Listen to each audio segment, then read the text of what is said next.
Colours की popular television show सिर्फ तुम में हमें काफी इंटरेस्टिंग ट्रैक देखने को मिल रहा है। पिछले एपिसोड में हमने काफी हाई वोल्टेज ड्रामा देखा, जहां एपिसोड की शुरुआत में हमने देखा कि सुहानी और आदित्य बाइक से जा रहे होते हैं। वहीं सुहानी को ऐसा लगता है कि उसकी बाइक का कोई पीछा कर रहा है, जिसके बाद वो अपना फोन निकाल लेती है और वीडियो या कैमरे से फोटो खींचने की कोशिश करती है, लेकिन एकदम से वो बाइक वाला जो है उनको ओवरटेक कर भाग जाता है। यहाँ पर सुहानी को अफसोस होता है कि वो इस बाइक की फोटो नहीं खींच पाती। वो आदित्य से कहती है कि मुझे इस बाइक का नंबर प्लेट लेना था। वहीं आदित्य जो है यहाँ पर ये कहता हुआ नजर आता है सुहानी से कि तुम फिक्र मत करो, ये लोग कुछ नहीं कर सकते हैं। तुम अनसेफ क्यों फील कर रही हो? क्योंकि रणविजय के जो गुंडे हैं उन्होंने स्टैम्प पेपर पर साइन किया है कि वो तुम्हें कोई भी हार्म नहीं पहुंचाएंगे, तो इसीलिए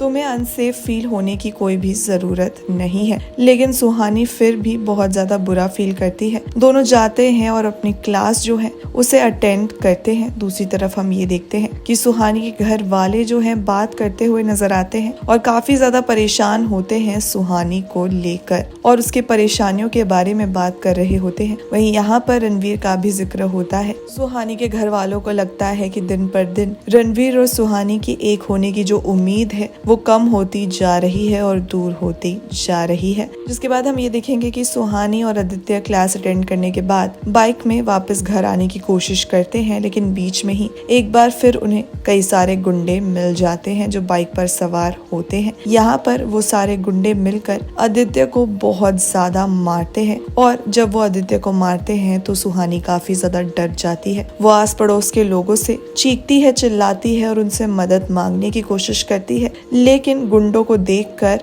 कोई भी उनकी मदद नहीं करता है क्योंकि सब काफी ज्यादा डर जाते हैं। यहाँ पर सुहानी की हालत खराब हुई होती है। जहाँ गुंडे सुहानी को हाथ तक नहीं लगाते हैं, वहीं आदित्य का बुरा हाल कर देते हैं। आदित्य जो है वो ऑलमोस्ट बेहोश हो जाता है, जिसके बाद सुहानी के पापा आ जाते हैं और गुंडे यहाँ से चले जाते हैं। फिर सुहानी जो है टैक्सी ड्राइवर से भीख मांगती हुई कहती है कि प्लीज मेरी मदद कर दो, मेरे दोस्त को आपकी मदद की जरूरत है। जिसके बाद हम ये देखते हैं कि जो आदित्य है उसको ले जाया जाता है टैक्सी द्वारा और उसकी ड्रेसिंग और सब कुछ होता है। जिसके बाद वो सुहानी के घर पर आता है और रेस्ट करता है और सुहानी को बहुत बुरा लगता है। वो आदित्य के साथ बात करती है इस बारे में। वहीं हम ये देखेंगे कि आदित्य की बाइक की हालत भी पूरी तरह से खराब हो जाती है और एक शख्स उसे बताता है कि 10,000 लगेंगे और फिर आदित्य यहाँ कहता है हाँ ठीक है कोई बात नहीं, लेकिन सुहानी जो है ये कहती हुई नजर आती है कि मेरी वजह से तुम इस सिचुएशन में आए हो, इसीलिए मैं ही पे करूंगी।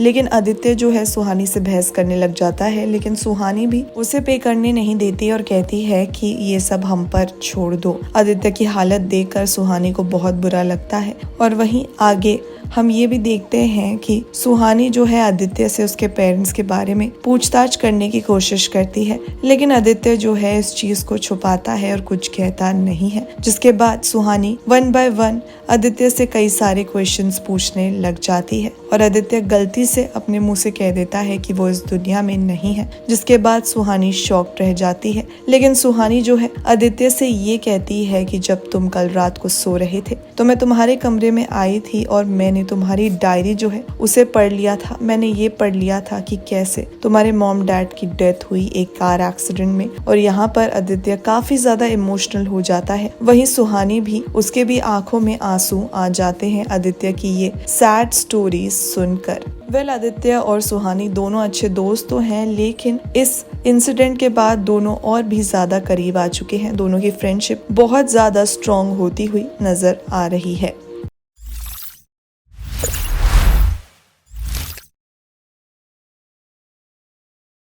SD पंट अब बुकी के साथ नहीं, कंपनी के साथ खेलो। खुद से करो डिपॉजिट, खुद से करो withdraw.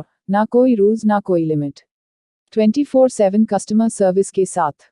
With trust and luck, let's get you winning at sdpant.com. Link in description.